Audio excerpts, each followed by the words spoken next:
back for my 11th mock draft, and right away, let me say, I know last week's was underwhelming, and I can promise this one will deliver in just a little bit more excitement. Through this past week, I've really thought over the Warren versus Loveland argument, and I've had some kind of realizations there, so I can promise this one will be a lot more interesting, and we can have a lot more interesting discussions off the back of it. So, without further ado, let's get right into it. All right, round one. Pick 14, I have the Colts selecting Colston Loveland, tight end from Michigan. Over this past week, seen a lot of interesting posts here and there about discussing the ability of Warren blocking-wise and how he may be a little bit overrated in that department. Of course, in this situation, I would assume that a team before us picked Warren, which leaves us with Loveland. And I think the bulk of my realization and clarity gained over this past week is more so me being okay with getting Loveland um, if Warren's gone. When it's all said and done, I would still be over the moon, overjoyed to get Loveland. He's 6'6", just a freakish athlete, great route runner, and possesses a lot of the same abilities as Warren does. I would say Loveland is a little bit more thin, and but a great thing about him is that when you search downsides to him, you're really only left with a fumble against Texas in week 2, which is more so a player versus player situation more than anything. But as I looked over his weaknesses on NFL Draft Buzz, where the bulk of all of these notes have come from, is he could just be better. You could say that about a lot of these higher end prospects, but Loveland has the ability to, of course, grow with the system if everything pans out well. But he will be such a noticeable impact in his rookie year that it will make a very much noticeable difference in this Colts offense. Adding a extra layer of course, consistency, as I've preached over the past couple of videos that we need. I think when you hear Ballard say we need a game changer, Loveland most certainly brings that to the table. So, yeah, Colston Loveland, tight end from Michigan. I really do like him. All right, round 2, pick 45. I have the Colts selecting Carson Swessinger, a linebacker from UCLA. Right away, this is the name that the Colts were believed to have sent Lou Anarumo after at UCLA's pro day. Initially, I thought to have seen Carson in a lot of first-round discussions, and I was a little bit skeptical, just, thinking about our other needs, but now it really seems like he is falling into that round 2 pool of talent. He really is exceptional. I was a little bit worried because it seemed like he had a little bit of an injury that restrained him and kept him from practicing at certain events like the Combine. But the more I learn about him, the more I love him. High football IQ, had 136 tackles, 90 solo, and 4 sacks. I mean, you have just a beast of a player. And with our need at linebacker, there are still some hot names available on the linebacker free agent market for the Colts to go after, and we still could, of course. But with the draft only being a couple of weeks away, wish it was a couple of days away, Swessinger really looks like an attractive prospect and one that we will most certainly look to draft if he's available. I don't doubt this is the move at all. But yeah, Uh, round 2, pick 45, Carson Swessinger, linebacker. All right, round 3, pick 80. I have the Colts selecting Ozzie Trapillo, offensive tackle from Boston College. Um, right away, Trapillo is 6'8", so I guess that makes me like Ballard in a lot of ways. Once I see that height, my eyes pop out of my head, and I'm like, yes. But having my notes here, he stonewalls rushers, and in that uses his large frame. Um, I think with the theme of our team seemingly being competition, I think you have a great chance to make a very smart move and have Danny Pinter, who we just re-signed.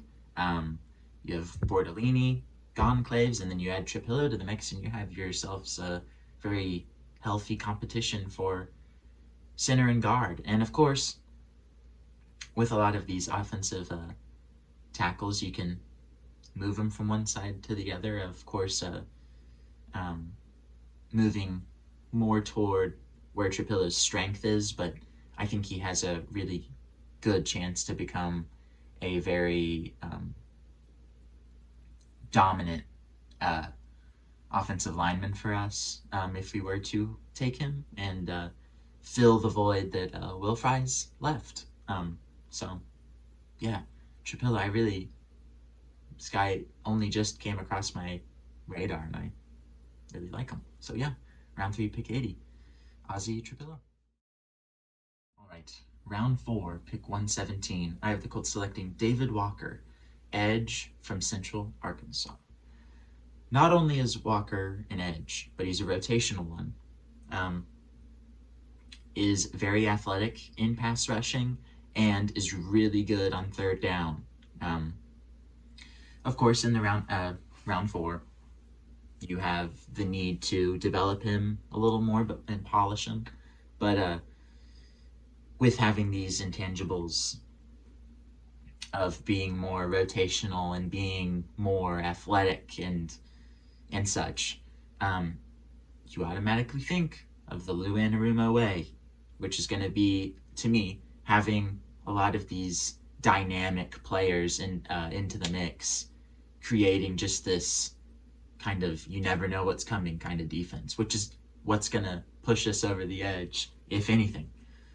So to me, David Walker looks like an incredibly interesting prospect and one to definitely keep an eye out for as the Colts, I would say, look to draft one.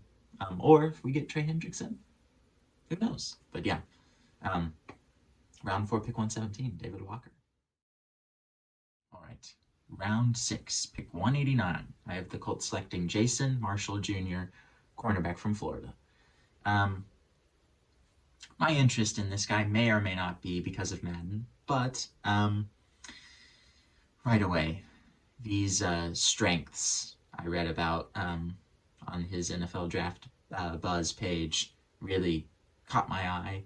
He's always been someone I've had my eye on, but he can match up against big wide receivers as he possesses prototypical size and length. He has really good a really good chance to become a good NFL boundary cornerback. Um, Once you get into these later rounds, you kind of searching for that next steal or someone you can really develop into a starter. We've seen it a lot. But Jason Marshall is a corner that I think would offer a really good spot of depth for the Colts. As I've said, and a lot of others, I can never have too many DBs. I'll say it every damn video if I have to. But yeah, Marshall looks to be a very potential rich player, and adhering to a player like him, his strengths, you're really giving him the best chance to succeed in the league, which is what you love to see. So yeah, round 6, pick 189, Jason Marshall Jr., cornerback from Florida. All right, round 6, pick 189. I have the Colts selecting Jason Marshall Jr., cornerback from Florida. My interest in this guy may or may not be because of Madden, but right away, these strengths I read about on his NFL Draft Buzz page really caught my eye. He's always been someone I've had my eye on, but he can match up against big wide receivers as he possesses prototypical size and length. He has really good, a really good chance to become a good NFL boundary cornerback. Um, Once you get into these later rounds, you kind of searching for that next steal or someone you can really develop into a starter. We've seen it a lot. But Jason Marshall is a corner that I think would offer a really good spot of depth for the Colts. As I've said, and a lot of others, can never have too many DBs. I'll say it every damn video if I have to. But yeah, Marshall looks to be a very potential rich player, and adhering to a player like him, his strengths, you're really giving him the best chance to succeed in the league, which is what you love to see. So yeah, round 6, pick 189, Jason Marshall Jr., cornerback from Florida. All right, final pick of the Colts draft. As we do some trading stuff, which I'm sure Ballard will love to do. Round 7, pick 232.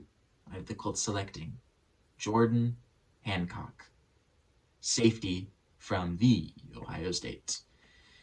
Hancock is 6 foot. As I've been saying about this Lou Anarumo scheme, kind of finding those players that can really mold and play a bunch of different roles. Hancock is quite the talent. So I look at my notes, is a positional chameleon who can legitimately play cornerback, nickel, safety. He has scheme versatility, which is what you love to see. I doubt we won't draft a safety for depth purposes in the draft. But Hancock really, to me, has a chance to be a really good player for any team that has that kind of, as I mentioned, scheme versatility. But in a Lou Anarumo defense, we already know he likes to blitz safeties. So having a player that has done that in college would be crazy good for us.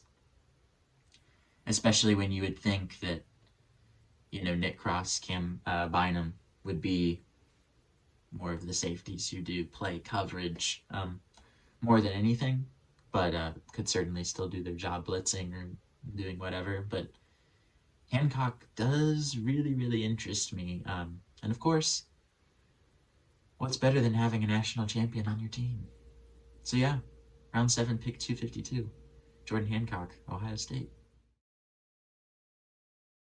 All right, well, that wraps up another mock draft.